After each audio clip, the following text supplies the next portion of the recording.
Bonjour, bonjour à toutes et à tous. J'espère que vous allez bien, que vous êtes confortablement installés, que vous avez éteint vos magnifiques bijoux de technologie qu'on appelle les téléphones portables pour profiter de ce merveilleux temps qui a pour sujet, attention roulement de tambour, Espagne, un modèle de transition démocratique. Donc, pour ce faire, juste un tout petit rappel de ce qu'est la transition démocratique, même si ça va être défini. Donc, c'est le changement et le passage d'un régime autoritaire à, justement, un régime démocratique. Et donc, ça va être l'objet de cette matinée. Il faut comprendre que l'Espagne, c'est un modèle, justement, de transition démocratique, un sujet ô combien intéressant, puisque vous êtes nombreux ce matin, pour donc discuter, vous lycéens et professeurs qui les accompagnent, merci d'être là, car ça permet de réfléchir, à ce qu'est une démocratie, à la manière dont elle naît, aux compromis qu'elle suppose, mais aussi à ses fragilités. C'est exactement ce que vous avez en fait travaillé en première, en spécialité HGSP, les avancées et les reculs de la démocratie, avec un jalon, un régime autoritaire, donc d'un régime autoritaire à la démocratie, le Portugal et l'Espagne, de 1974 à 1982. Et en effet, c'est un sujet qui vous invite à comparer donc, les démocraties, les régimes autoritaires et à étudier les transitions politiques donc, en Espagne et au Portugal. En terminale, la notion de démocratie, vous le savez, elle est centrale puisque vous êtes interrogé dans tout votre parcours sur les démocraties, les régimes autoritaires, les transformations politiques du second XXe siècle et la construction européenne. Donc l'ancrage démocratique espagnol favorise véritablement une intégration justement aussi à l'Europe. Et pour ce faire, pour expliquer ce qu'est la démocratie, la transition démocratique en Espagne, rien de mieux que des experts qui sont donc à mes côtés pour vous présenter cela. Je vais commencer par vous présenter Madame Ancelot, Madame Sylvie Ancelot, qui nous fait la joie d'être avec nous ce matin. Merci. Madame Ancelot, vous êtes maître de conférence. Vous avez été à Sciences Po Paris de 1990 à 2015. Vous avez une carrière qui a été consacrée justement à l'enseignement de la démocratie espagnole et le management interculturel franco-espagnol. Vous avez une expertise commune dans l'analyse interculturelle et les dynamiques européennes. Vous avez été chargé de cours à l'école diplomatique du ministère des Affaires étrangères, aussi à l'OMS Animal, traductrice, réviseuse, trilingue et chargée en fait du protocole, si je ne me trompe pas. Vous avez aussi œuvré dans les activités des relations franco-espagnoles en tant que consul honoraire d'Espagne pour la Normandie et vous œuvrez aussi activement au développement des échanges culturels et des institutions. Je ne me trompe pas? Parfait. Vous êtes donc très impliquée en tant que directrice aussi de la revue Athéna et vous avez aussi effectué des interventions à l'Université autonome de Madrid. Vous êtes aussi l'auteur de plusieurs ouvrages, dont le dernier est sur le pas d'Isabelle II, reine d'Espagne, en exil à Paris, aux collections L'Harmattan. Donc merci beaucoup de votre présence. Je pense qu'on peut l'applaudir très chaleureusement. À vos côtés, Monsieur Pellistrandi, ancien élève de l'ENS, membre du directoire de la Casa de Velázquez à Madrid de 1995 à 2005, si je ne m'abuse. Vous avez été aussi spécialiste de l'histoire politique et culturelle de l'Espagne contemporaine. Et votre dernière publication, que vous pouvez aller courir chercher à la fin donc, de cette séance, à la librairie, Fracture de l'Espagne de 1808 à nos jours, un folio histoire passionnant. N'hésitez pas à vous le procurer. Et vous êtes aujourd'hui professeur d'histoire en Hippocagne et en Cagne au lycée Condorcet, mais également membre correspondant de la Real Académie de l'histoire de Madrid. Excusez-moi, c'est le STRAC qui parle. Je pense que vous pouvez aussi l'applaudir. Et pour finir, les présentations. Donc, Monsieur Raoul Bartolomé, vous êtes donc un universitaire de droit privé et master de droit privé. C'est ce que vous avez fait. Vous avez aussi commencé votre carrière diplomatique en 1991 au consulat d'Espagne. Vous avez été conseiller à Paris, chef de la mission adjoint à Rome et Oslo. Vous avez occupé aussi divers postes de responsabilité au sein du ministère des Affaires espagnol des Affaires étrangères, de l'Union européenne, de la coopération de l'Espagne. Vous avez été aussi nommé en tant qu'ambassadeur d'Espagne en Serbie, au Monténégro, résident à Belgrade. Vous avez également occupé le poste de chef du cabinet du secrétaire d'Espagne aux Affaires étrangères. Vous avez également différentes distinctions honorifiques espagnoles. Vous êtes officier de l'Ordre du Mérite civil, commandeur de l'Ordre du Mérite civil. Et donc on passe ces décorations. Et donc vous êtes le chef de mission donc, de l'ambassade d'Espagne en France. Donc vous pouvez également l'applaudir.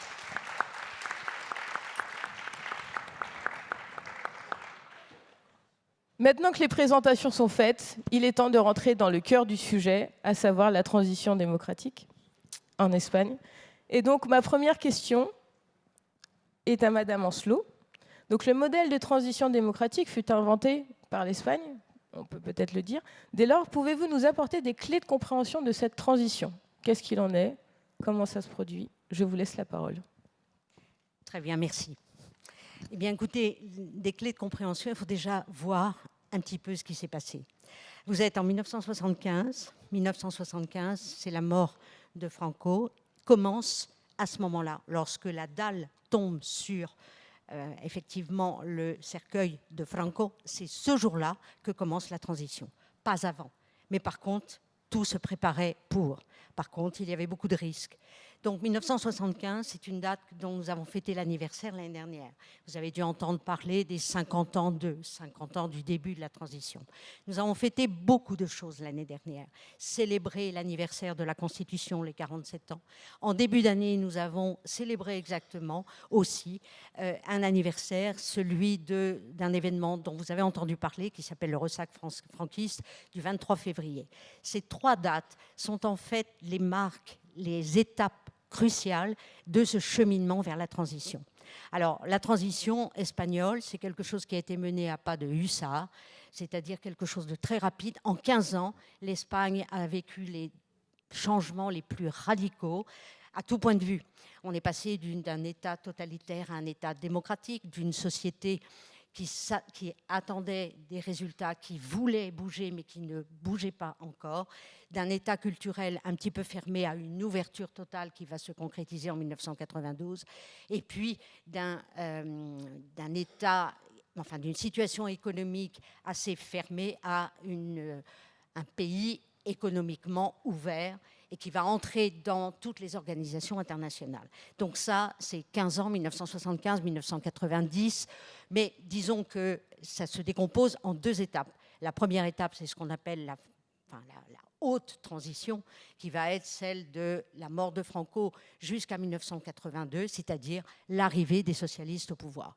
Lorsqu'un événement totalitaire passe ensuite à des élections démocratiques, à une constitution qui va célébrer un état de droit, de liberté, reconnaissant la diversité de l'Espagne avec les autonomies, et qui ensuite va résister à ce mouvement, ce ressac franquiste, effectivement, le pays est prêt pour la démocratie. Encore fragile, il se construit. 1982, c'est vraiment l'étape forte. Puis nous passons à ce qu'on appelle la normalisation jusqu'en 1990.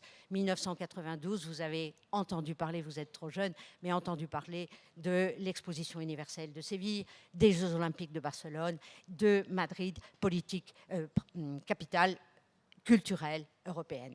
Et voilà, c'était la reconnaissance en sachant que, bien évidemment, en 1986, l'Espagne entre dans l'Union européenne.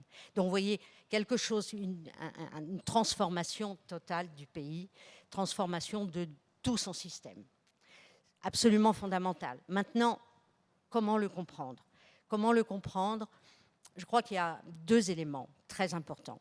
Vous êtes français. Nous avons toujours une tradition et un regard, vous avez entendu tout à l'heure, Caroline m'a présenté, j'ai toujours une approche multiculturelle. La relation entre la France et l'Espagne, qui est aujourd'hui au zénith, n'a pas toujours été ainsi. Il y a toujours eu des relations parfois difficiles. Vous avez eu les problèmes, notamment les derniers, avec État politico-militaire, le terrorisme, dont certains trouvaient abri en France. Enfin, il y a eu énormément de choses. Et puis l'entrée dans l'Union européenne qui s'est faite de manière assez difficile. Donc, en fait, nous avons, nous, un regard français qui doit toujours être, je dis toujours à mes étudiants, oublier d'être français. Ça, c'est mon premier conseil. Quand on entend des Français en Espagne, ah ben oui, en France, c'est comme ça. Ben non, non. Oublions d'être français. Regardons l'Espagne telle qu'elle est. Beaucoup en France, au moment de la transition, on dit « Oh, vous n'avez pas déboulonné les statuts de Franco ». Ben non. Les Espagnols m'ont dit ben, en France, vous pensez, mais nous sommes ainsi. N'oubliez pas aussi, et pensez-le, que lorsque Franco est mort, nous avions, je dis nous parce que j'y étais, 14 kilomètres de queue pour rendre hommage à Franco. Donc ça, c'est un regard que nous devons tourner, mais profondément vers l'autre. Et l'autre, c'est l'étranger, c'est celui qui est à côté. C'est vraiment, quand vous lisez Camus, c'est ça, c'est le regard de l'autre. Eh bien, c'est la même chose. Le deuxième conseil, c'est toujours de regarder avec recul. On ne regarde pas 1975 avec des yeux de 2025. Alors, vous êtes jeune, vous ne pouvez pas avoir connu, mais par contre, vous pouvez réfléchir, vous pouvez lire, vous pouvez vous cultiver pour essayer d'avoir toujours un regard objectif. Pourquoi en 1975, en fait, rien ne se passe ? Il y a simplement une chape de silence absolument partout. Pourquoi ? Parce qu'à Madrid, parce qu'en Espagne, on a peur. On a peur simplement que se répète ce qui était le drame de l'Espagne, qui était la guerre civile. Et la guerre civile, c'est quelque chose que toute famille espagnole de l'époque avait vécu. Il était, pour les Espagnols, si vous voulez, vous avez dû apprendre la littérature, mais vous savez que quand Franco est arrivé, et après la guerre civile, nous n'avons pas eu de littérature, je dis bien en Espagne, de littérature ouverte. J'appelais ça la littérature de l'escalier, la littérature urbaine, mais du silence. C'est-à-dire on ne parlait pas, parce qu'on ne pouvait pas parler, parce que c'était trop profond. Cette guerre civile, cette déchirure que chaque famille avait vécue, on ne voulait pas. Et cette étape qu'il a fallu construire à travers la transition et qui se construit maintenant, comme va le montrer Benoît, c'est une étape qui va passer effectivement de l'exorcisme de la guerre civile. Et ça, on ne peut pas exorciser en une génération. Ce n'est pas une génération, ce n'est pas cette époque-là, ce n'est pas les jeunes, ce n'est pas la génération des 40 ans, ni celle des 60 ans qui pouvaient le faire. Ce sont les générations de maintenant. Et le regard que vous avez maintenant, ce n'est pas celui que vont avoir les historiens dans 20 ans. Ils auront étudié encore autrement. Et donc, vraiment, le conseil, c'est toujours cette tolérance, cette prise de recul et cette étude des événements qui fait qu'à chaque fois, vous apprenez quelque chose. 1975, les Espagnols, en fait, avaient une soif de vie, une fureur de vivre. Ils avaient besoin d'avoir ce développement immense, un développement politique, bien évidemment, avec une consolidation institutionnelle, en même temps une consolidation économique et un développement culturel immense. Cette fureur de vivre, en fait, elle venait d'une société qui commençait à bouger. Franco, effectivement, avait développé le pays. N'oubliez pas, quand il a pris l'Espagne en 1939, eh bien, le régime était en autarcie. Il a créé un système économique pour permettre au pays de subsister, etc. Il a constitué, puis en 1960, 62, 65, sont venus des technocrates au gouvernement. Et les technocrates ont permis un PIB, vous savez ce que c'est qu'un PIB, produit intérieur brut, à la japonaise, avec une croissance à 7%, permettant la mise en place d'une société moyenne, donc qui n'avait rien, qui avait tout à perdre avec une révolution. Encore une fois, on souhaitait une évolution et pas une révolution. Et c'est ça qui est fondamental. Ce sont ces yeux que nous devons avoir. Et après, vous allez les projeter dans une génération avec d'autres historiens et d'autres acteurs politiques. Je vais m'arrêter là, je crois. Non. Merci beaucoup.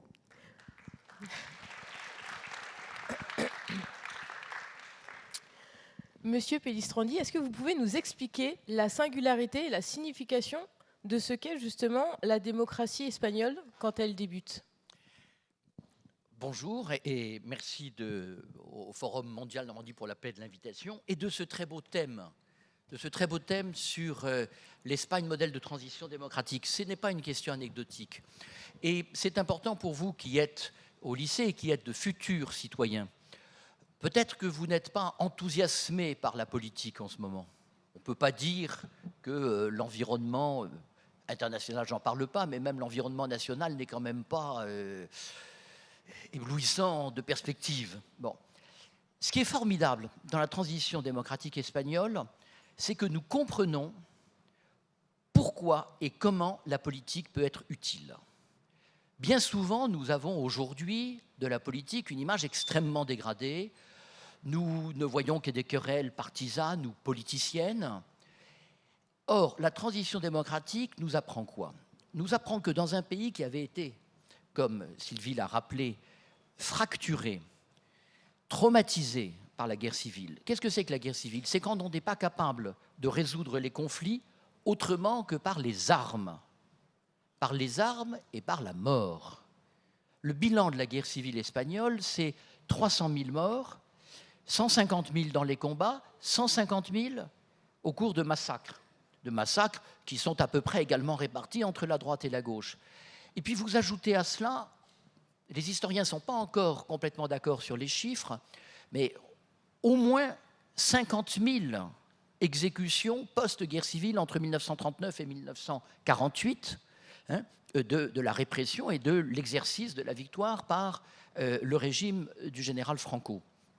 Or, la transition démocratique, elle nous montre que cette société-là, face à des incertitudes considérables, Franco meurt, qu'est-ce qui se passe après? Eh bien, c'est par le dialogue, par la capacité de négociation, par des compromis entre les différents acteurs politiques et sociaux, que l'on a créé un cadre, et un cadre démocratique. Un cadre démocratique qui permet quoi ensuite? Eh bien, l'expression des sensibilités partisanes, l'exercice du droit de vote et donc des majorités, avec des majorités qui alternent. On a évoqué la victoire des socialistes en 1982 et qui vont gouverner pendant 14 ans, jusqu'en 1996. Et puis ensuite, vous avez en 1996 la victoire de la droite avec le Partido Popular, le Parti populaire, qui l'emporte. Et c'est la première fois depuis 1934 que la droite gagne des élections de manière démocratique. Et puis, à nouveau, 2004, alternance, 2011, alternance, et vous avez donc un système qui, qu'un cas fonctionne. Et avec quelque chose de très important, c'est qu'une majorité peut faire un certain nombre de lois, et une majorité qui arrive après, soit peut les corriger, soit les compléter, soit les infléchir, et c'est ça, la démocratie.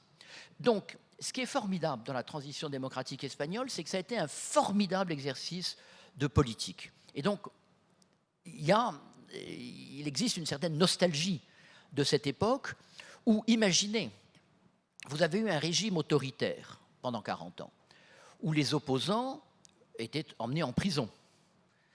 Alors, le régime du général Franco a beaucoup évolué. Je ne partagerai pas exactement le terme de régime totalitaire à la fin. C'est une dictature militaire, une dictature autoritaire, une dictature technocratique, mais les idées circulent. Il y a un débat. Ce n'est pas une démocratie, attention, je ne suis pas en train de vous dire ce n'est pas une démocratie, mais c'est une société qui vit. C'est une société qui vit et qui a envie de changer. Le problème, c'est que vous avez un vieux général qui vieillit. Alors, il a créé sa succession. Il a désigné un successeur qui sera le roi Juan Carlos. Oui, mais quelle est la popularité et la légitimité de ce roi? Qui plus est, normalement, ça devrait être le père de Juan Carlos, Don Juan, comte de Barcelone, qui est le fils héritier de l'ancien roi Alphonse XIII. Est-ce que les Espagnols sont favorables à une restauration monarchique? On ne le sait pas trop. Alors, pudiquement, à partir de 1969, donc quand Juan Carlos est désigné comme successeur, et que Franco vieillit beaucoup, on n'ose pas parler de la mort de Franco, alors on a un très joli, une expression, on parle du fait biologique, el hecho biológico. Parce que Franco finira bien par mourir à un moment ou à un autre. Alors on ne dit pas la mort du général, on dit el hecho biológico, le fait biologique. Et effectivement, le fait biologique arrive. Mais quand Franco meurt le 20 novembre 1975, alors d'abord, on l'a maintenu en vie pendant 20 jours. Songez que son agonie, on lui a transfusé 52 litres de sang en 20 jours pour le maintenir vivant, tellement en fait la famille de Franco et une partie du régime voulait maintenir les choses coûte que coûte. Mais quand Juan Carlos devient roi le 22 novembre 1975, on est dans l'inconnue la plus complète. Vous avez un régime qui perd sa clé de voûte, vous avez une société espagnole qui bouge énormément, le pays a été traversé de grèves, les attentats terroristes de l'ETA sont déjà là. Le 20 décembre 1973, ils ont réussi un coup formidable. Ils ont assassiné le chef du gouvernement, dans Madrid. Et un attentat spectaculaire, c'est-à-dire qu'ils ont creusé sous la rue pour placer des explosifs, et quand la voiture du président du gouvernement est venue, elle est montée au 7e étage de l'immeuble. Voilà, en plein centre de Madrid. Alors, ce régime qui, soi-disant, est policier, sur l'ordre, etc., c'est un échec absolument terrible. Et puis les oppositions, elles sont clandestines. Et donc, que faire avec tout cet ensemble? Or, ce qui est très intéressant, c'est qu'il va y avoir une première phase de continuité absolue. Le nouveau Premier ministre que Franco avait nommé, Juan Carlos, le maintient pendant 6 mois, si bien que pendant 6 mois, les Espagnols se disent « mais ça continue ». Et il y a une sorte d'impatience. Et puis, juillet 1976, le roi prend la main, il fait nommer Adolfo Suárez, qui est un ancien ministre de Franco, mais un jeune ancien ministre de Franco. Il est né en 1932. Alors c'est très important, parce que Adolfo Suárez est né en 1932, le roi Juan Carlos est né en 1938. Vous voyez bien que ce ne sont pas des acteurs de la guerre civile. C'est une autre génération qui arrive. Ce sont plutôt ils étaient enfants pendant la guerre. Et puis à partir de là, vous allez avoir un processus de négociation politique et le 15 juin 1977, des élections libres. Et les premières élections libres depuis 1936. Et, chose très importante, ces élections se font avec tous les partis, y compris le Parti communiste espagnol.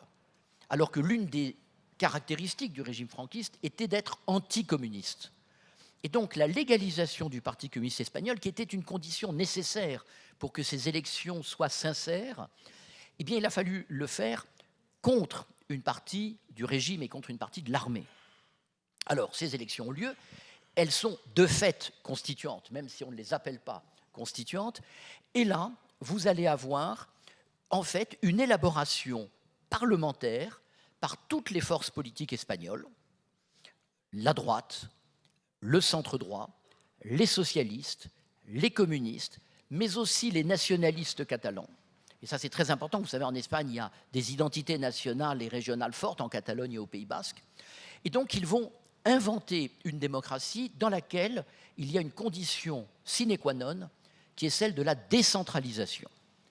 Et donc, vous allez avoir la rédaction d'une constitution qui va être approuvée par référendum le 6 décembre 1978 par 88% du corps électoral, ce qui est énorme, et vous avez une constitution qui prévoit une monarchie parlementaire et un État très décentralisé. Cependant, et c'est une des singularités de cette démocratie espagnole, c'est que la Constitution dessine un État décentralisé, mais à charge de le mettre en route. C'est-à-dire que la grande difficulté qu'il va y avoir, c'est que vous avez un texte constitutionnel, mais ensuite il faut faire vivre ces institutions qui n'existent pas encore. Et c'est un processus qui va se faire lentement. Alors vous allez avoir d'abord la création des autonomies en Catalogne, au Pays Basque et en Galice, puis dans l'ensemble du pays, si bien qu'il y a d'un point de vue strictement législatif, je suis entièrement d'accord avec la chronologie politique que l'on donne de la transition, on arrête en 82 avec l'arrivée des socialistes, mais institutionnellement et juridiquement, il faut aller jusqu'en l'an 2000 quand l'ensemble des compétences sont transmises aux régions. Et puisque nous sommes ici dans une institution, dans un forum qui est organisé par une région, il faut que vous ayez en tête que les régions espagnoles sont infiniment plus puissantes que les régions françaises. Je vous donne un exemple.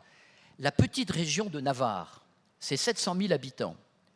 Elle a le budget de la région Île-de-France, 7 milliards d'euros. La région Île-de-France, c'est 12 millions d'habitants. Ça veut dire quoi? Ça veut dire en fait que les compétences ne sont pas les mêmes. Vous le savez, la région, c'est les lycées, c'est les transports. Et puis pas beaucoup plus. En Espagne, les régions, c'est une partie de la santé, c'est une partie de l'éducation, c'est les politiques sociales, c'est la politique culturelle. Par exemple, il vaut beaucoup mieux être ministre régional de la culture que ministre espagnol de la culture. Le ministre espagnol de la culture, il a très peu d'institutions à diriger. Donc vous voyez, en fait, c'est une démocratie qui a été dynamique. Et cette singularité aussi, c'est qu'il y a eu un pacte. C'est-à-dire que, et l'autre jour, nous avions la chance de recevoir un des pères de la Constitution espagnole, Miquel Roca, et qui nous racontait que dans la première session où se sont retrouvés les 7 rédacteurs de la Constitution, il y avait un ancien ministre de Franco. Et Miquel Roca s'est tourné vers un des autres pères de la Constitution, qui était un communiste catalan, et il lui a dit, dis donc, est-ce qu'on ne va pas finir en prison avec lui? Il parlait de Manuel Fraga. Et il nous a dit que quand en 2012 Manuel Fraga est mort, il a sincèrement pleuré la mort de celui qui était devenu un ami. C'est-à-dire que quand, en 1977, on négocie la Constitution, ce sont des hommes qui apprennent à se connaître, qui ne partent pas de positions semblables. Au contraire, il y a des vraies différences politiques, mais qui construisent ce cadre. Et ce cadre, il a permis quoi? Il a permis la mise en place d'une démocratie qui est pleine et entière. Mais, et je terminerai là-dessus, la singularité de cette démocratie espagnole, c'est qu'elle est née dans le consensus pour faire vivre les divergences. Et donc, il est vrai qu'on peut avoir une certaine nostalgie de ces grandes années 76-82 où on a vu une classe politique très responsable, capable de construire un avenir en commun. Mais après tout, c'était des années exceptionnelles parce que justement, il fallait construire le socle démocratique. Et aujourd'hui, vous avez une démocratie espagnole qui, comme notre démocratie française, est traversée de querelles, de polémiques, d'intérêts divergents, de difficultés. Voilà. Et d'une certaine façon, on est passé de l'exceptionnel à l'ordinaire. Et l'ordinaire, c'est moins enthousiasmant. Dernier point, et après, promis, j'arrête. Il y a quand même un point très important. C'est que la démocratie espagnole, elle a survécu aux attaques terroristes de l'ETA qui n'ont pas cessé entre 1978 et 2010. C'est un autre point très important. Il y a eu une transition démocratique, mais avec des attentats. Imaginez qu'en 79, 80, 80, il y a 80 morts par an. Et que vous avez un groupe terroriste ultra-minoritaire qui a traumatisé la société espagnole. Or, la démocratie espagnole s'est défendue avec l'état de droit et la société espagnole a montré une maturité et une résilience et aussi une capacité ensuite assez exceptionnelle d'expertise dans la lutte antiterroriste qui est assez remarquable. Et donc, ne l'oublions pas parce que nous, en France, comme l'a rappelé Madame Ancelot, nous avons eu pour l'ETA une certaine tendresse. On a cru que c'était des militants antifranquistes pour la démocratie. Non. La démocratie espagnole a survécu aux assauts d'un groupe qui était effectivement un groupe terroriste, mais qui aurait pu être un groupe totalitaire. Merci beaucoup, Monsieur Pellistrandi, pour ces propos très éclairants. Je pense que vous pouvez l'applaudir.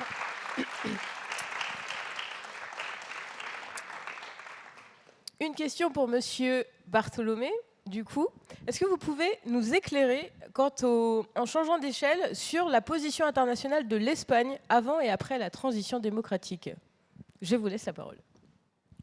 Merci beaucoup et merci à tous pour être ici et pour nous écouter sur une question qui peut être un peu historique, mais que je crois qui est très éclairant pour vous et pour vos études. Je remercie aussi Madame Ancelot et Monsieur Pellistrandi pour leurs propos sur la transition espagnole. Eux qui sont français, moi qui suis espagnol, mais je crois qu'on partage exactement les mêmes valeurs, la même vision sur ce qui se passait en Espagne pendant ces années-là. Donc moi, je parlerai de politique internationale, étant donné ma profession, je crois. Donc, pour faire un cadre de ce qui se passait en Espagne en 1975. Comme ont bien expliqué Madame Anselmo et Messier Pellistrandi, l'année 1975 est une année charnière dans l'histoire de l'Espagne à cause de la mort du Franco. Le régime de Franco était un régime autoritaire, on peut le définir totalitaire, autoritaire, bon, on ne va pas discuter sur le mot, et qui, comme M. Pellistrandi l'a dit, a beaucoup évolué pendant les années. De 1939 ou de la fin de la Deuxième Guerre mondiale en 1945, où l'Espagne n'a pas participé, le régime était un régime isolé. En 1945, quand les Nations Unies sont constituées, l'Espagne n'y fait pas partie des Nations Unies parce que c'était un régime qui avait eu un pacte avec les Allemands, avec Hitler et Mussolini en Italie, et donc on considérait que c'était le dernier régime fasciste de l'Europe. Et donc, tous les pays du monde, du Conseil de sécurité des Nations Unies, ont boycotté l'Espagne. Donc, en 1945 et jusqu'au presque au début des années 50, pendant une période, l'Espagne était un pays complètement isolé. Il n'avait même pas de relations diplomatiques avec d'autres pays. Seuls 3 pays avaient des relations diplomatiques avec l'Espagne. C'était la Suisse, l'Argentine et le Vatican. Il n'y avait que ça. Évidemment, ça a beaucoup évolué. Finalement, en 1956, on est entré aux Nations Unies grâce au pacte avec les Américains qui a constitué les bases. Mais, donc, vous voyez d'où on partait, d'un pays isolé qui ne l'avait pas été avant la guerre civile et qui était un peu en marche de l'Europe. Ça a beaucoup évolué avec l'arrivée des technocrates au pouvoir dans les années 60. Ça a commencé des négociations pour essayer de trouver un poste dans le monde. Donc on arrive en 1975, Franco maire. Quel est en fait ce que je définissais ici comme qu'est-ce qui se passait en matière de politique internationale? Bon, l'Espagne, je crois qu'il y avait un consensus général dans la société espagnole à l'époque, c'était de devenir un pays normal, un pays ordinaire, un pays comme les autres. Comment dire un pays normal? Qu'est-ce que c'est un pays normal? Un pays comme nos voisins, c'est-à-dire la France, l'Italie, l'Allemagne, c'est-à-dire on voulait ça. On voulait avoir une démocratie, oublier le fantasme du passé, l'affrontement entre les différentes idéologies et chercher à devenir comme les autres, ne pas être une exception dans l'Europe et dans le monde. Et ça a été, je crois, un consensus général dans la société. La société civile qui avait beaucoup évolué, où les idées circulaient, comme M. Pellistrandi l'a dit, surtout dans les années 70. Je me rappelle quand j'étais petit, quand j'étais un enfant, Franco vivait encore, et on allait à Biarritz, on allait à Saint-Jean-de-Luz, on traversait la frontière, on voyait autre chose. On voyait simplement autre chose, donc on voulait être comme vous.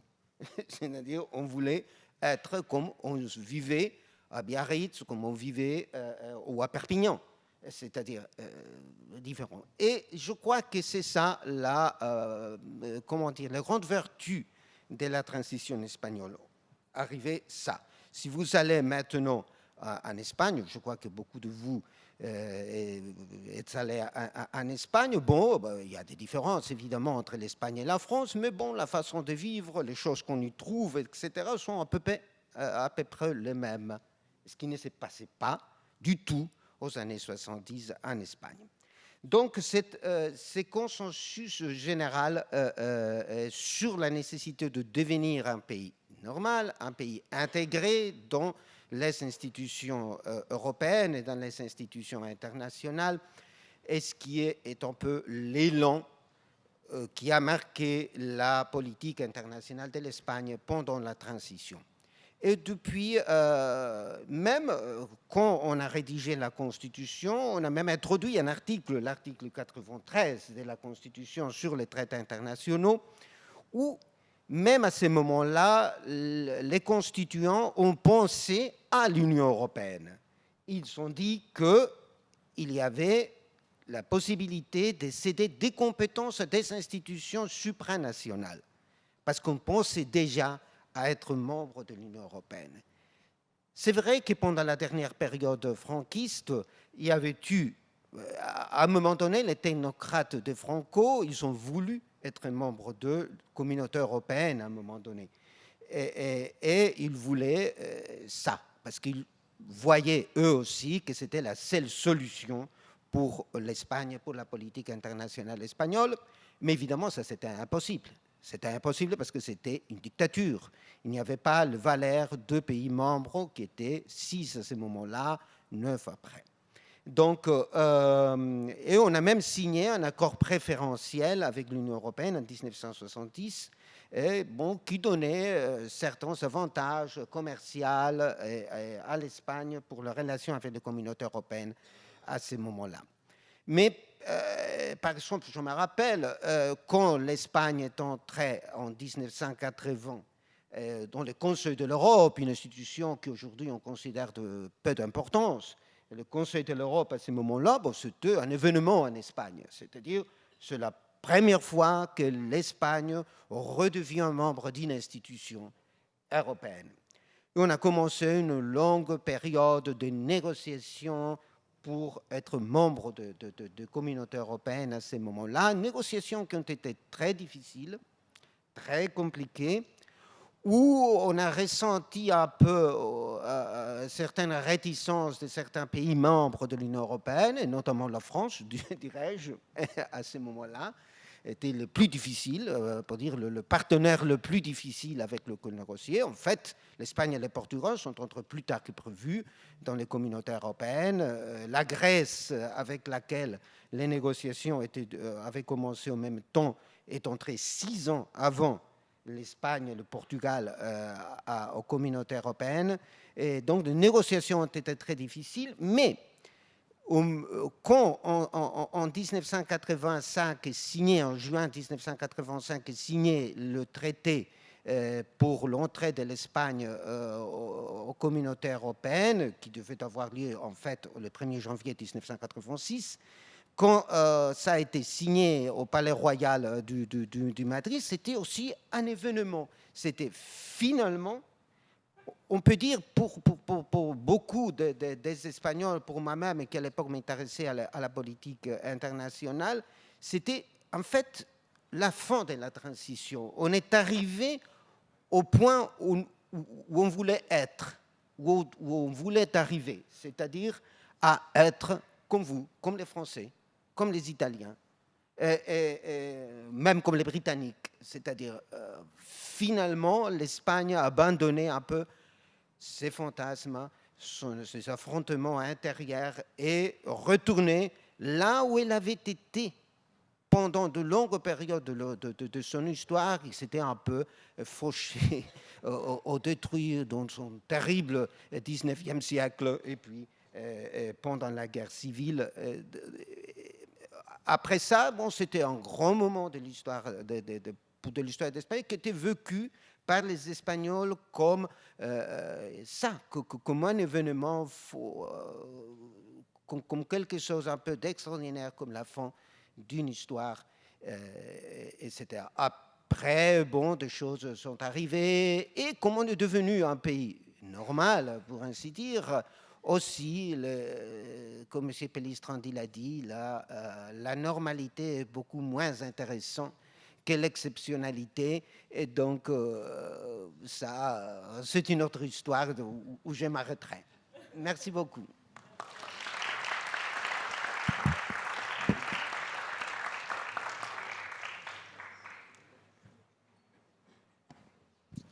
Merci à vous.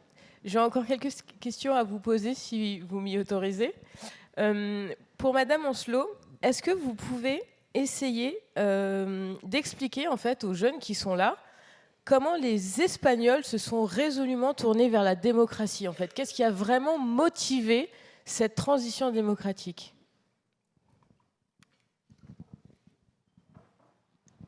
C'est le mot motivé qui me gêne.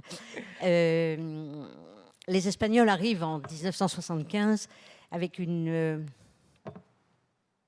ils sont dans l'attente. En fait, c'est ça.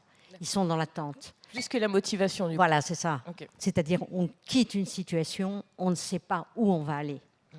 Et il y a ce besoin, ce souci, cette envie de vivre autre chose, cette envie de... Mais, j'allais dire l'establishment, mais du moins les cadres existaient. Et les cadres, que ce soit de la politique, que ce soit l'armée, que ce soit tous les soutiens du chef de gouvernement de l'époque, ils étaient là. On ne les a pas jetés.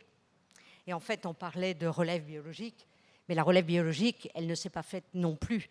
Enfin si, elle s'est faite, c'est-à-dire qu'on a laissé les anciens partir à la retraite. Et l'équilibre était très difficile lorsque le roi a pu mettre Adolfo Suárez en tant que chef de gouvernement. C'était un équilibre très fragile. Il sortait du sérail et en même temps, il devait aller vers l'avenir, tout en maintenant la confiance de tous, parce que l'équilibre était très précaire.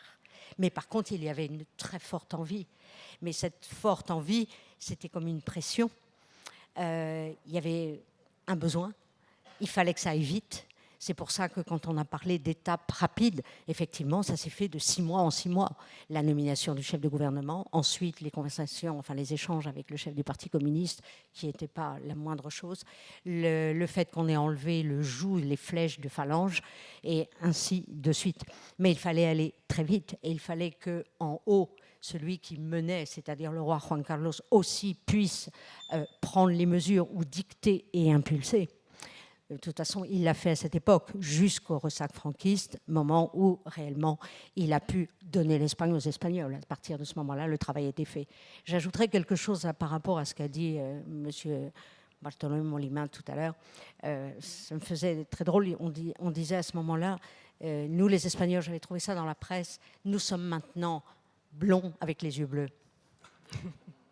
Grands, blonds avec les yeux bleus. Ça y est, nous sommes européens quand ils sont rentrés dans l'Union européenne. Et c'était cette étape qui était fondamentale. Mais avec en même temps ce passé et en même temps ce besoin qui a bien culminé, effectivement. C'est pour ça que c'est une période absolument passionnante. Enfin, jusqu'en 92, où tout a explosé. Tout explose. Au niveau national et au niveau international. Monsieur Pellistrandi ? Je voudrais ajouter un élément qui est très important et qu'on oublie souvent. Le régime de Franco, la meilleure définition, c'est un national-catholicisme. C'est-à-dire c'est un nationalisme fondé sur une idéologie catholique, mais l'idéologie catholique du XIXe siècle. C'est-à-dire un catholicisme contre-révolutionnaire et antilibéral. Or, vous avez dans l'Église catholique un événement majeur qui s'appelle le Concile Vatican II entre 1962 et 1965.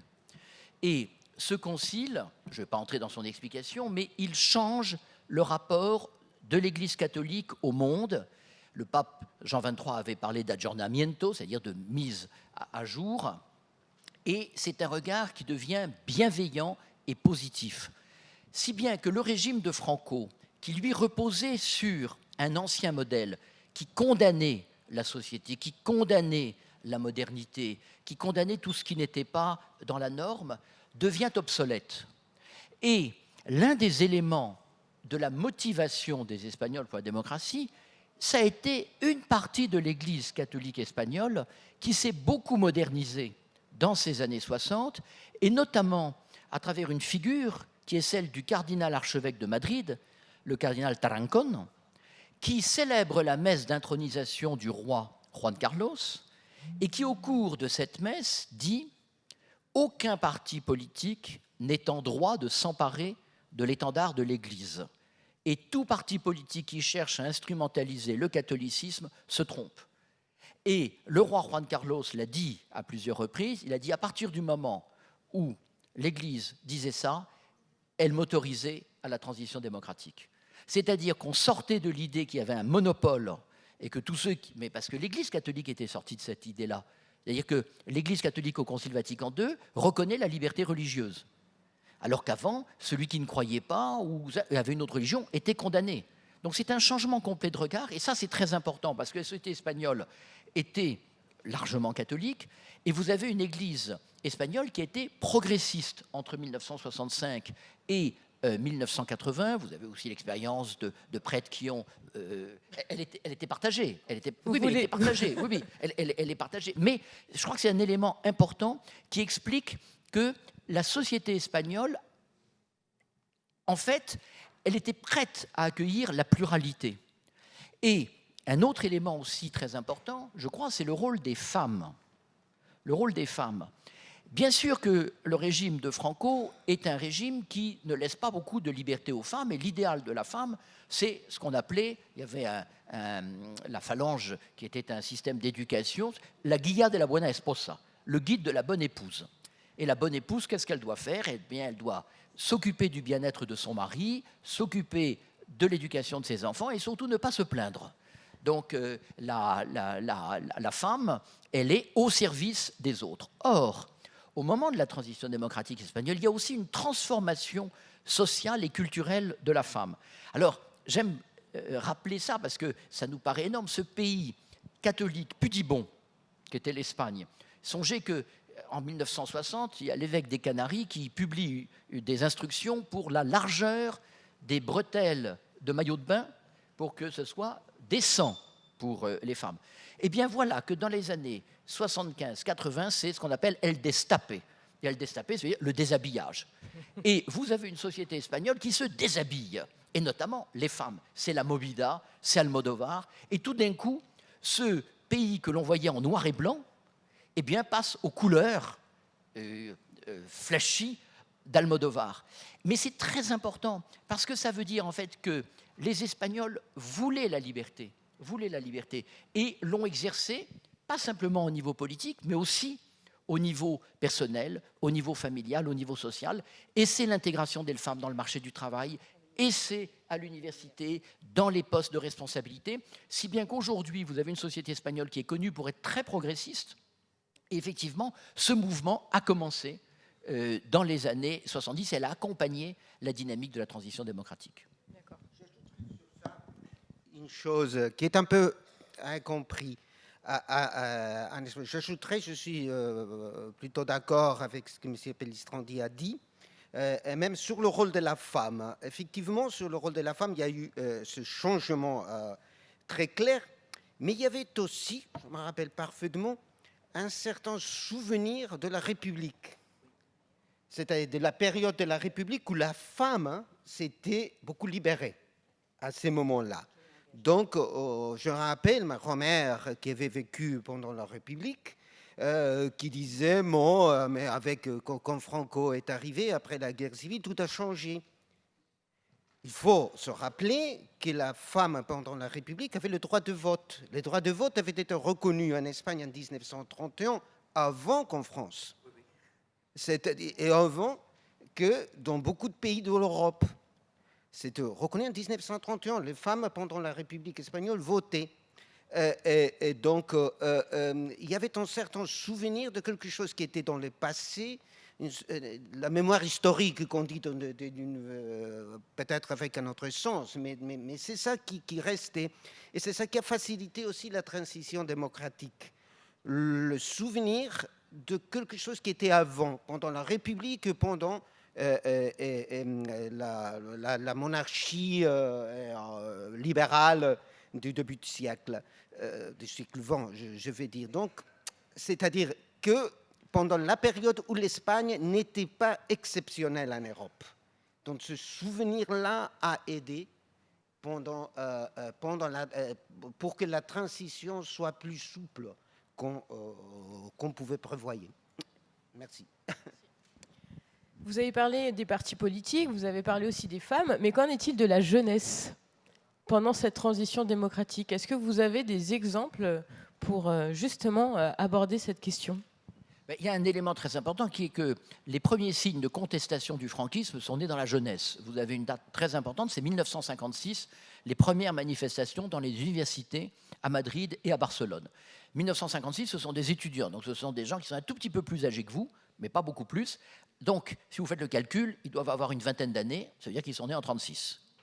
Et comme ils l'ont dit, ils ne sont pas les acteurs de la guerre civile, ils sont les enfants de la guerre civile. Et donc, cette jeunesse, effectivement, et dans les années 60, 70, c'est très clair, ils avaient une parfaite conscience du caractère anachronique du régime de Franco.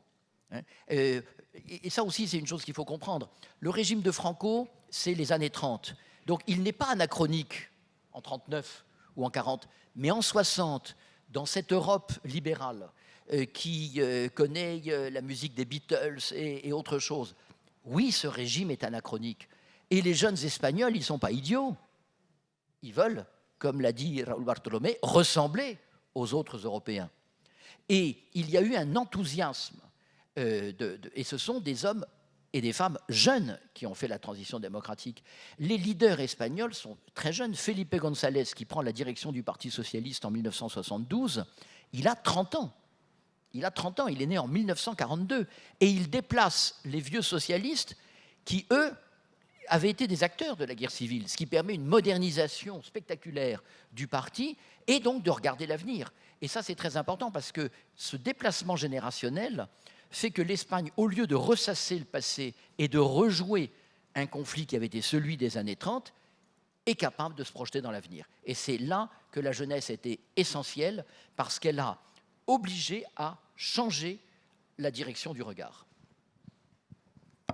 Merci beaucoup. J'ai une question finale, avant de passer aux questions du public. Du coup, est-ce que l'Espagne, c'est un modèle de transition démocratique qui est encore viable aujourd'hui ? Alors, je vais me permettre de reprendre la parole, pardon. En 1991, j'ai eu l'occasion d'interroger le premier ministre non communiste de Pologne, Tadeusz Mazowiecki. Les pays d'Europe de l'Est aussi ont connu une transition démocratique. Et c'était en 1991, donc c'était le tout début, et je lui ai demandé si la transition démocratique espagnole était pour lui un modèle. Et il m'a répondu oui. La grande différence entre la transition démocratique des pays d'Europe de l'Est et la transition démocratique en Espagne, c'est qu'en Europe de l'Est, vous avez dû changer de régime politique, mais vous avez dû aussi changer de régime économique.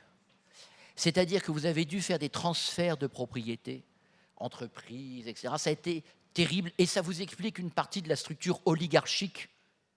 On l'a vu en Russie, mais aussi d'autres pays en Europe de l'Est. Tandis qu'en Espagne, la structure de la propriété, c'était la propriété privée. Et donc, vous n'avez pas eu cela à faire. Si bien que le processus a été plus facile. Mais, et ça c'est important, ça ne veut pas dire qu'il a été facile. Il a été plus facile.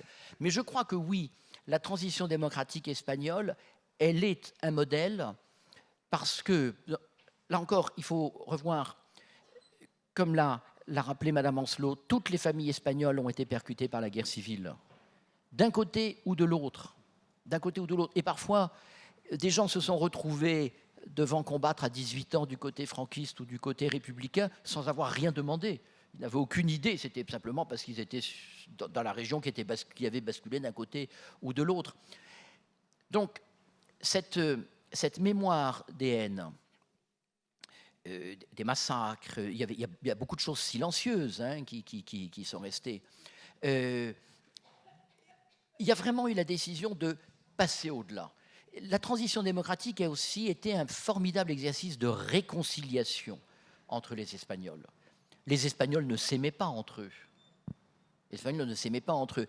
Pas sûr qu'ils s'aiment beaucoup aujourd'hui entre eux. Mais malgré tout, voilà, il y a plus important. C'est-à-dire on a un cadre commun.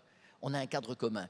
Et donc, je crois que c'est ça ce qui est... Moi, la leçon que je retiens, c'est celle-là. C'est-à-dire que la politique, la construction d'accords sur des bases différentes, la capacité d'écouter le concurrent ou l'adversaire politique, c'est indispensable si on veut vivre en société.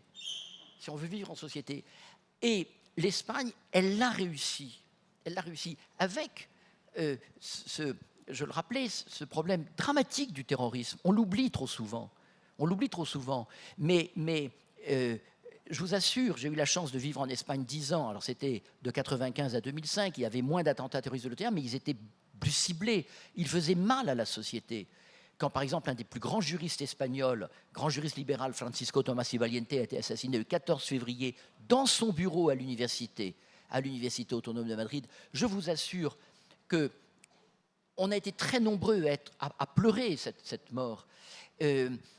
Or, en dépit de tout ça, vous avez aujourd'hui en Espagne une société pleinement démocratique, avec un état de droit, avec des garanties complètes pour les individus, etc., avec une vie politique qui est marquée par des affrontements, par des scandales, par de la corruption. Oui, mais il y a la justice aussi qui arrive. Hein, et il y a des condamnations. Je vous rappelle qu'en Espagne, le gendre du roi, il s'est retrouvé en prison. Je ne suis pas sûr qu'on ait eu beaucoup... Enfin bon, maintenant on a eu un ancien président de la République qui depuis est devenu auteur de best-sellers, mais bon... mais voyez, donc, j'insiste là-dessus parce que je crois effectivement que dans ces moments de désenchantement politique, le modèle espagnol, avec ses ombres, on ne va pas l'idéaliser, la politique c'est compliqué, mais reste effectivement un modèle. Non, merci. Non, sur le modèle, j'ajouterais, c'est vrai, l'analyse sur Tadeusz Mazowiecki est claire, c'est-à-dire en Espagne, effectivement, la transition était plus facile parce qu'il ne fallait pas changer de régime économique d'une façon claire. Donc, ça a servi de modèle dans certains pays d'Europe de l'Est, mais d'une façon limitée pour ça, parce qu'il fallait changer de régime politique, etc. Mais ça a été un modèle, on oublie parfois, ça a été un modèle en Amérique latine. Et dans beaucoup de pays d'Amérique latine, par les liens très étroits entre les deux côtés de l'Atlantique des langues espagnoles. Donc, il y a eu une certaine admiration pour ce qui se passait en Espagne. On a essayé de reproduire dans certains pays l'évolution démocratique espagnole d'une façon réussie ou pas réussie, hein, parce qu'on parle des sociétés assez différentes qui ont aussi comme modèle le modèle politique des États-Unis qui est assez différent. Mais la façon de faire une certaine réconciliation entre les parties de la société a été très importante, je crois, en Amérique latine. Merci. Madame Oncelot. Oui, je voudrais peut-être conclure là-dessus.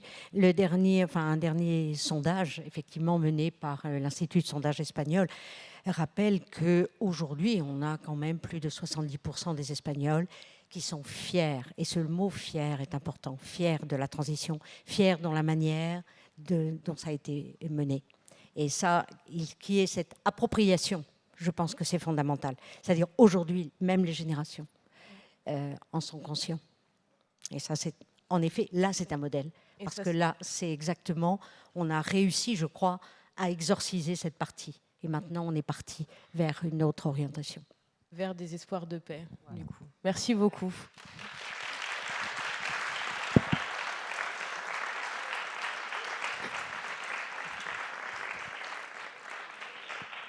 Jeunes gens, la parole est à vous.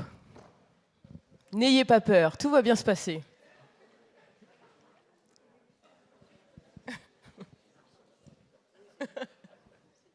Il y a une question là devant d'une jeune demoiselle et une jeune demoiselle aussi derrière. Bonjour. Comment est-ce que les lois d'amnistie elles ont été vécues par la société pendant la transition démocratique ? Grande question, la question des lois d'amnistie. C'est un processus politique très important, l'amnistie. Alors, il y a deux amnisties en Espagne. La première est gouvernementale en 1976, pardon. Donc, c'était en fait un décret du gouvernement. Il n'y a pas encore de parlement. Et puis, vous avez la loi d'octobre 1977. C'est une loi qui est proposée par qui ?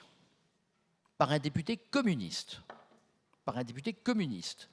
Cette loi d'amnistie de 1977, qu'aujourd'hui on présente comme une auto-amnistie des franquistes, ce n'est pas ça du tout. La loi d'amnistie de 1977, c'est en effet les communistes qui demandent que l'on mette tous les compteurs à zéro, que l'on efface toutes les peines liées à l'ancien code pénal du régime de Franco, et donc que l'on efface tout ça. Parce que vous savez, l'amnistie, c'est qu'on n'efface pas simplement la peine, on efface la faute. C'est la différence entre la grâce et l'amnistie. La grâce, on vous exonère de la prison ou de l'amende, mais la condamnation demeure. L'amnistie, on efface. Et c'est un processus qui parfois est nécessaire dans la vie politique. Alors, il y a au moins, je vais vous donner 3 exemples très importants en histoire. Pardon, c'est l'historien qui reprend la parole, mais vous avez en 403 à Athènes après une guerre civile qui a mis fin à la guerre du Péloponnèse, on efface pour repermettre ce qu'on appelle en espagnol la convivencia, de vivre ensemble. Vous avez les guerres de religion en France, qui ont été tragiques et dramatiques. À chaque fois qu'il y a un édit de paix, et notamment l'édit de Nantes, on fait une amnistie. Vous avez en 1814 la charte, quand Louis XVIII revient au pouvoir, l'article 11, on oublie toutes les opinions émises depuis 1789. Comme ça, on ne sait plus qui est ça. Eh bien, 1977 en Espagne, c'est le même processus de reconstruction d'un espace politique où on oublie volontairement pour repartir sur de nouvelles bases. Et la loi d'amnistie, elle est votée quasiment à l'unanimité.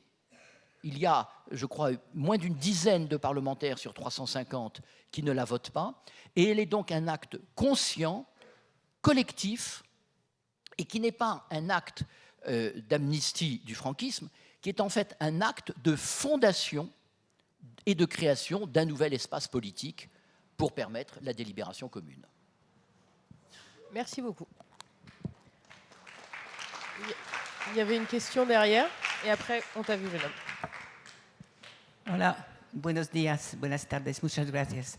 Yo soy Brígida, francesa, pero a los 16 años, en 1960, fui en Barcelona para un intercambio. Luego fue la directora fundadora a los 27 años de una escuela de inglés en Santiago de Compostela. Y admiro muchísimo España y sobre todo Galicia, que parece mucho a Bretagne. En français, je suis allée pour la première fois Merci beaucoup. 16 ans en Espagne. Voilà, bravo et merci beaucoup. Viva España!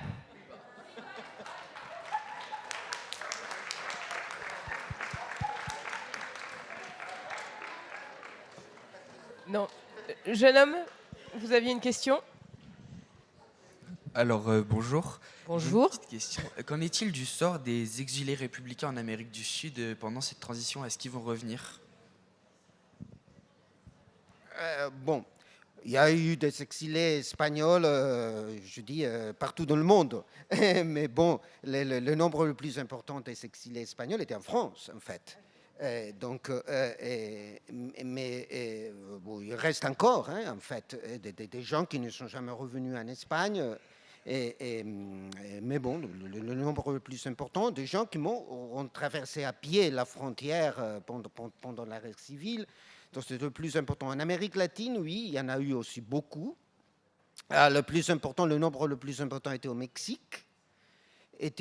Parce que le président mexicain de l'époque, dont le nom m'échappe maintenant, avait décidé d'accueillir beaucoup d'Espagnols, surtout qui étaient en France, dans son célèbre bateau, etc., qui était au Mexique. Et au Mexique, les Espagnols ont fondé beaucoup de choses. Donc, une grande partie de la culture mexicaine de la deuxième moitié du XXe siècle est due aussi aux exilés espagnols. Mais il y en a eu en Argentine, au Venezuela, etc. Je me rappelle par exemple que le premier président de la Cour constitutionnelle espagnole, Manuel García Pelayo,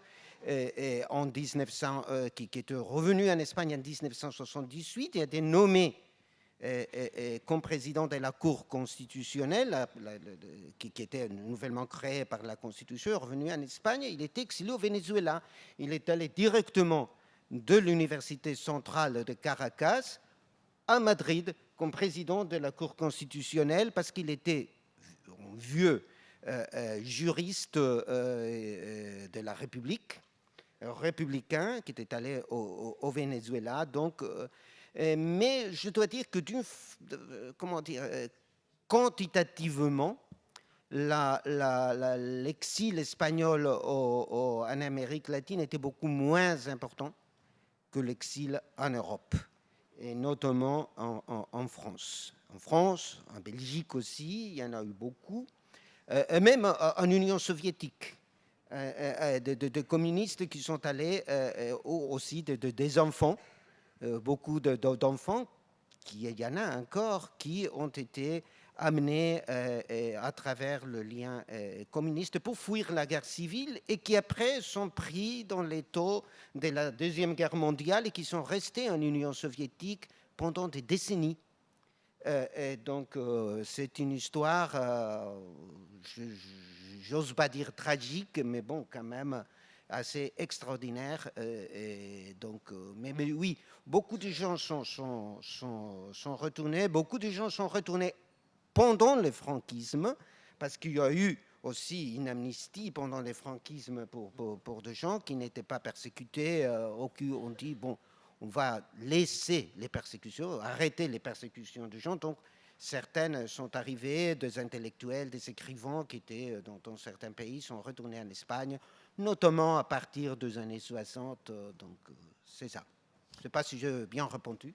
Et puis il y a un autre élément important, parce qu'il y a effectivement les exilés de la guerre civile, mais il y a eu aussi tous ces phénomènes d'immigration, c'est-à-dire d'émigration dans les années 50-60. Vous savez que la première communauté étrangère en France en 1968, ce sont les Espagnols. 800 000 Espagnols présents en France, en Allemagne, en Belgique. Et donc, ce sont des gens qui n'avaient pas fui pour des raisons politiques, qui avaient fui pour des raisons... Enfin, qui avaient émigré pour des raisons économiques, et qui ont vu les sociétés européennes de près, et qui revenaient en vacances en Espagne, et qui revenaient avec les images d'une société où il y avait de la liberté, et ça a été un moment très important. C'est-à-dire que tous ces émigrés espagnols qui travaillaient, qui en Allemagne, qui en Belgique, qui en France, ont été des facteurs de modernisation de la société espagnole à bas bruit. Ça ne se voyait pas beaucoup, mais ils ont contribué. De la même façon que le tourisme de masse qui s'est développé sous Franco à partir des années 60 a été un élément très important, parce que les Espagnols ont vu des familles néerlandaises, allemandes, françaises venir sur la Costa Brava, se sont rendus compte que les mères de famille pouvaient se mettre en bikini sans être des prostituées ou des traînées. Donc ça a changé aussi le regard. Et vous voyez, cette modernisation des mentalités, elle a commencé avant le processus de transition politique. Et c'est sans doute un élément qui explique aussi le succès de la transition politique. Les esprits, et c'est exactement ce qu'a dit Raúl Bartolomé, les Espagnols voulaient être comme les autres Européens. Alors là, c'est en tant que consul honoraire que je parle. C'est vrai que dans la région, nous avons beaucoup de personnes qui ont émigré pour des raisons économiques, effectivement, dans toute cette région normande. Alors le phénomène est dans les deux sens. C'est-à-dire que vous avez en effet quelques Espagnols qui veulent rentrer, d'autres se sont installés ici. Mais le phénomène qui me paraît très important, c'est ce phénomène d'identité. Alors parfois, les anciens restent ici, se sont implantés et veulent rester en France. Mais par contre, les enfants veulent retrouver leur identité et demandent la nationalité. C'est-à-dire que c'est le fond d'eux-mêmes qu'ils veulent retrouver. Et cette force-là, elle est très grande. C'est une question, alors ça rentre dans toutes les mesures qui sont prises actuellement pour la récupération de la nationalité. Mais si vous voulez, c'est un besoin, effectivement. Parce qu'il y a eu des lois aussi en France où, par exemple, les femmes ont été obligées de renoncer à la nationalité espagnole. Donc parfois, elles essaient de récupérer. Voilà. Et ça, c'est un phénomène, moi, que je vois quotidiennement. Donc, je dis qu'aujourd'hui, on a signé un traité bilatéral qui permet la double nationalité entre la France et l'Espagne. Donc, c'est complètement légal. Si vous voulez le faire, c'est complètement légal d'avoir les deux nationalités à ce moment-là. Et donc, s'il y a des gens d'origine espagnole, ils peuvent le faire. Oui, une question juste là, et après, un jeune homme là-bas. Bonjour. Donc, selon vous, la démocratie toujours en place actuellement depuis cette transition est-elle ou fragile ou résiliente en vue du contexte international actuel? Autrement dit, le régime espagnol en place marche-t-il toujours autant avec ce même progressisme que durant et juste après la transition démocratique? Qui prend la parole?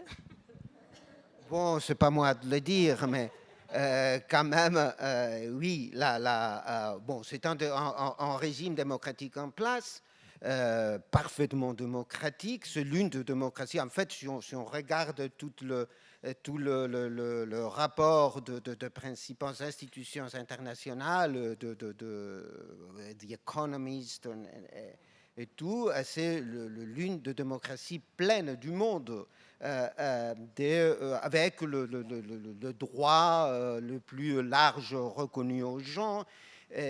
Bon, donc je crois que parfois, au-dessus de la France, d'après ce qu'ils disent, le rapport international, j'ose pas dire que ce soit au-dessus de la France, mais c'est la France est évidemment une démocratie pleine aussi, mais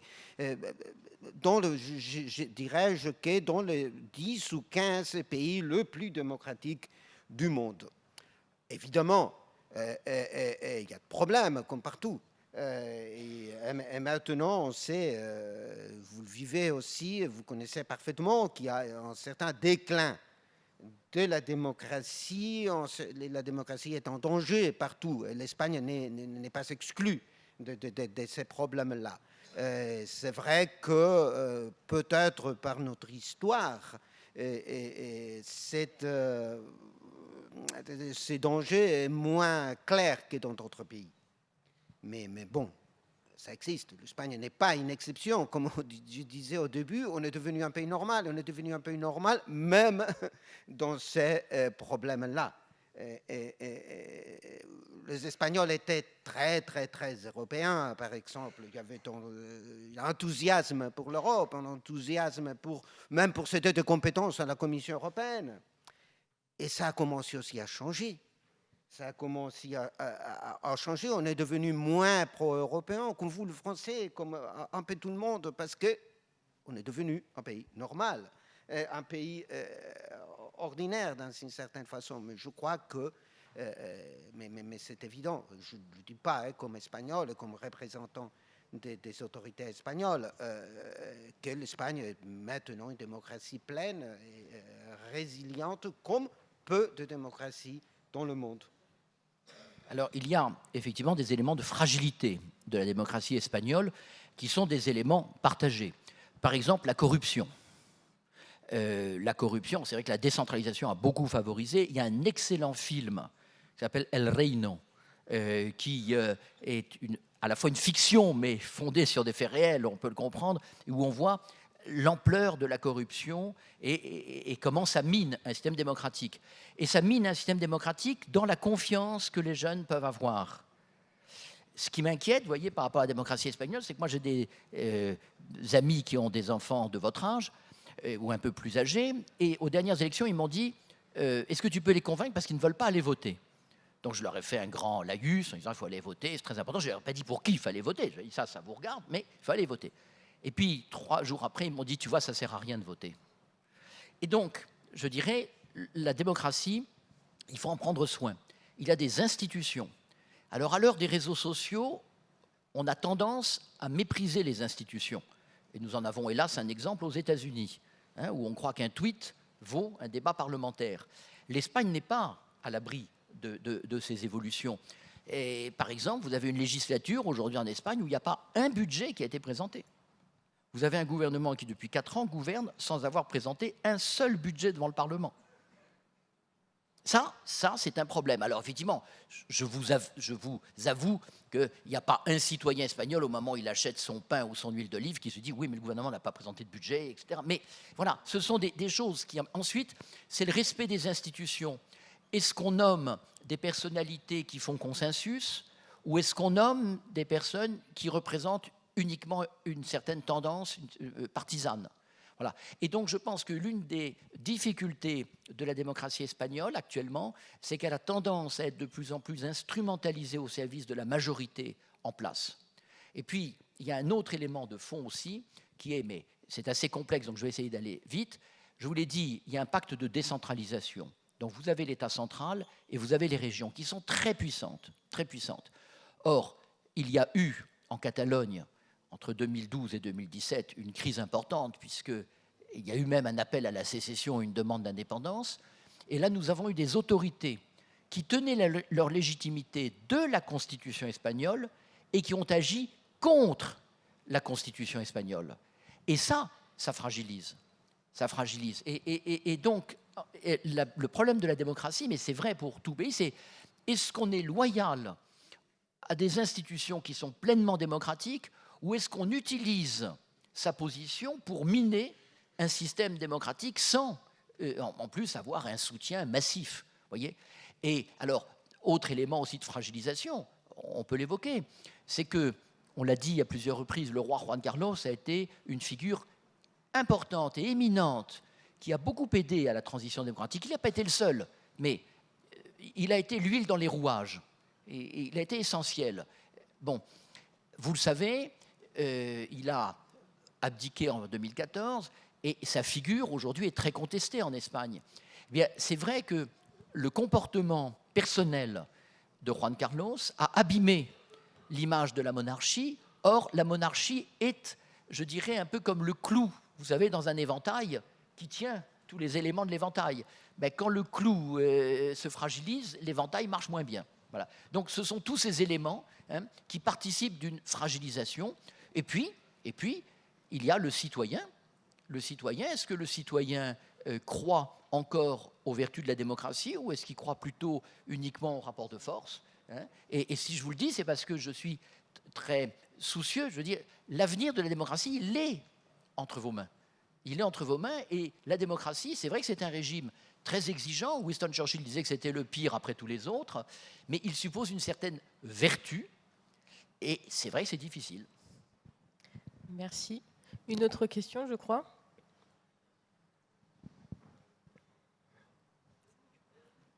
Ah si, c'est bon.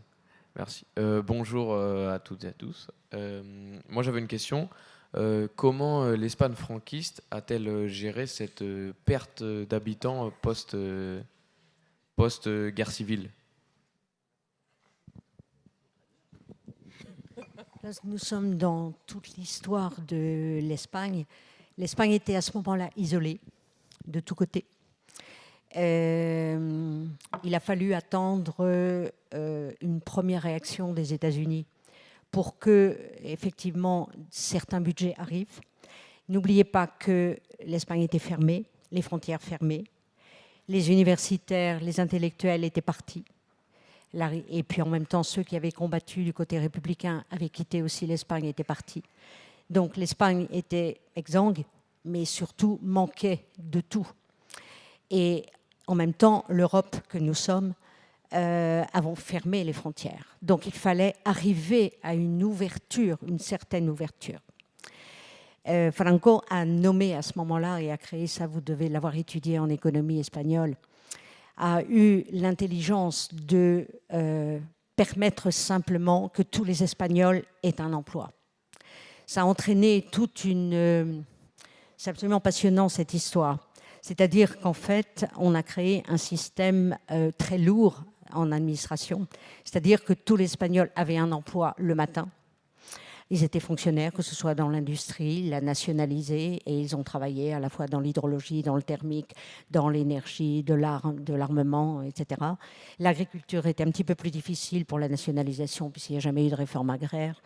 Mais au moins, les Espagnols avaient un emploi, au moins le minimum. De là est née une structure économique très forte, ce qu'on a appelé le pluriempleo espagnol. C'est-à-dire qu'en fait, comme ça ne suffisait pas, les Espagnols commençaient à travailler le matin de 8h à 14h et à 16h reprenaient un autre emploi. Et reprenaient encore peut-être un troisième emploi le soir.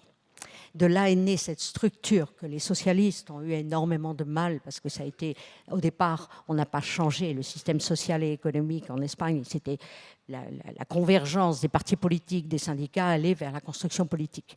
La construction économique s'est faite plus tard. Mais ça a été très dur à restructurer tout un système.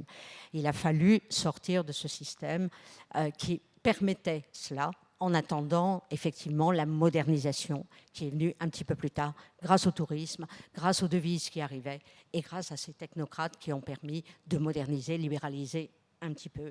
Et c'est à partir de là qu'on a demandé l'ouverture des négociations pour l'Union européenne. Ça s'est fait beaucoup plus tard. Mais ce passage, qui était un blocage de l'Espagne en régime autarcique, il a fallu le résoudre. Voilà. Et ça, c'est absolument passionnant avec vos professeurs. Ça prend énormément de temps à étudier. Ça fonde totalement la société espagnole de l'époque. Et juste un mot, le gouvernement espagnol a beaucoup encouragé l'émigration à partir de 1955.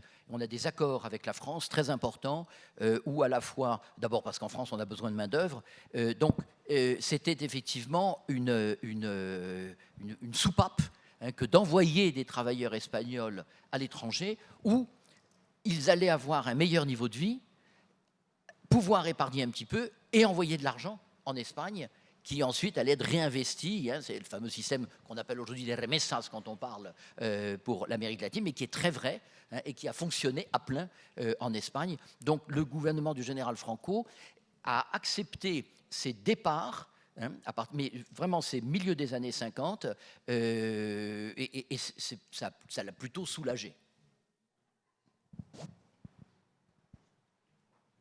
Il y a une question devant. Bonjour. J'aurais une question sur le devoir de mémoire en Espagne. Comme vous l'avez dit tout à l'heure, il y a une réelle envie de se rappeler de ce qui s'est passé pendant la guerre civile et pendant le franquisme. Et j'aimerais savoir si vous pensez, pourquoi ça arrive maintenant et si vous pensez que c'est un élément important de la transition démocratique en Espagne. Alors, ça n'arrive pas que maintenant, hein. Ça n'arrive pas que maintenant. Ça, c'est un vieux mythe encore qu'il faut détruire. La guerre civile, elle occupe les mémoires et les consciences espagnoles. Elle n'est pas un tabou. D'abord parce que Franco a gagné la guerre civile et qu'il en parle. Et que dans son testament, qui est lu à la télévision au lendemain de sa mort, il évoque la guerre civile. Et les titres des journaux, c'est le dernier combattant de la guerre civile qui meurt, etc. Donc la guerre civile, elle a été présente comme un traumatisme. Ensuite, les historiens ont fait leur travail.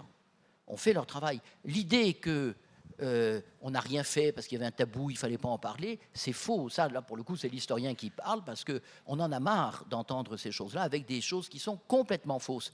La carte des fosses communes, qui est effectivement en permanence améliorée, elle existait en 1977. Elle existait en 1977, on savait un certain nombre de choses. Simplement, il y a eu un choix au moment de la transition qui est de echar al olvido. Alors c'est une expression espagnole intraduisible, c'est jeter à l'oubli. Mais ça revient aussi à la question de l'amnistie. On a décidé de regarder l'avenir et de ne pas ressasser un débat qui est en fait qu'on ne peut pas trancher, qui est celui de la responsabilité de la guerre civile. Attention. La première responsabilité, on la connaît, c'est le coup d'État. Il n'y a pas de problème. Mais ensuite, le déroulé de la guerre civile, les questions sont beaucoup plus complexes. Donc, ce qu'a fait la société espagnole et la classe politique espagnole, c'est qu'elle a décidé que ce débat-là était un débat de nature historiographique, littéraire, intellectuelle, culturelle, cinématographique, mais pas politique.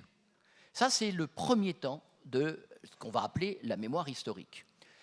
Et puis, à partir de l'an 2000, il y a une autre génération qui dit, oui, pourquoi les pères de la Constitution ont oublié nos grands-pères, c'est-à-dire ceux qui sont morts pendant la guerre civile. Et là, c'est une autre génération qui vient réinterroger cette question de la guerre civile, non plus de manière historiographique, mais de manière politique et partisane. C'est-à-dire que l'on veut redonner à la guerre civile son actualité. On veut réimporter les débats de la guerre civile à aujourd'hui. Et aujourd'hui, le débat est extrêmement tendu. Extrêmement tendu. Et chez les historiens aussi. Donc, l'idée de cette mémoire est très compliquée. C'est vrai que ceux qui ont combattu pendant la guerre civile et qui sont morts du côté nationaliste ont eu droit à des monuments aux morts, ont eu droit à des hommages. Et que les républicains, c'est évidemment des vaincus qui ont été soumis à la loi des vainqueurs. Donc, il faut un rétablissement. Mais aujourd'hui, comment s'opère le rétablissement? En effaçant un camp. C'est-à-dire que l'on remet en avant la mémoire républicaine et on efface les traces nationalistes. C'est-à-dire qu'en fait, c'est un jeu de balancier. Peut-être parce qu'effectivement, c'est très difficile. Alors, je voudrais quand même vous lire le très beau discours du président Azaña qu'il fait en juillet 1938 à la mairie de Valence. Le président Azaña est le président de la République espagnole. Il dit « Je n'ai pas l'optimisme d'un Pangloss et je ne vais pas appliquer au drame espagnol la trop simple sagesse du proverbe selon laquelle il n'y a pas de mal qui ne donne du bien.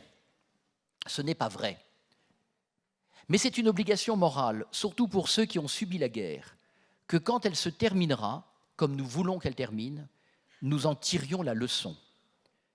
Et quand le relais passera à d'autres générations, qu'elles se souviennent, si d'aventure le sang furieux se remet à bouillir, et si une fois encore le génie espagnol rencontre à nouveau l'intolérance, la haine et l'appétit de destruction, qu'ils pensent à ces morts et qu'ils en écoutent la leçon, celle de ces hommes qui sont tombés héroïquement et dans la bataille, luttant avec magnanimité pour un idéal grandiose, et qu'alors, recouverts par cette terre maternelle où ils n'ont plus de haine ni de rancœur, ils nous envoient par le scintillement de leur lumière tranquille et lointaine, comme celle d'une étoile, le message que la patrie éternelle dit à tous, paix, pitié, pardon.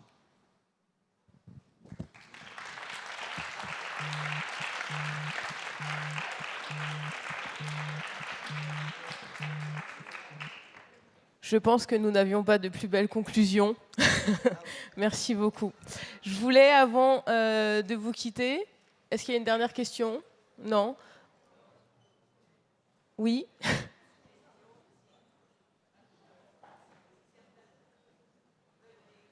Des contacts en Espagne, j'en ai énormément. Merci beaucoup. Je voulais remercier le Conseil général et Monsieur Manuel Durand. Merci de votre présence. On peut l'applaudir très chaleureusement.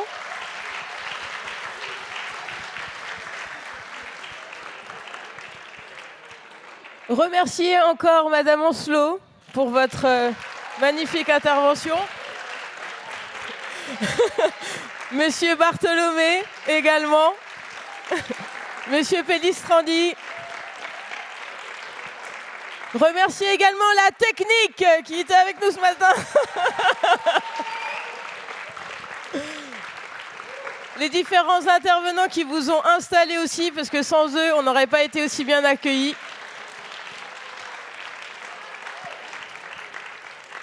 Remercier le Forum mondial Normandie pour la paix pour cette invitation, ainsi que la région Normandie, et aussi vous, chers lycéens, et vos professeurs qui ont fait le travail en fait, pour vous amener ici ce matin, qui vous accompagnent tout au long de l'année. Je sais que vous êtes pour la plupart en terminale, je vous souhaite bon courage pour la dernière ligne droite.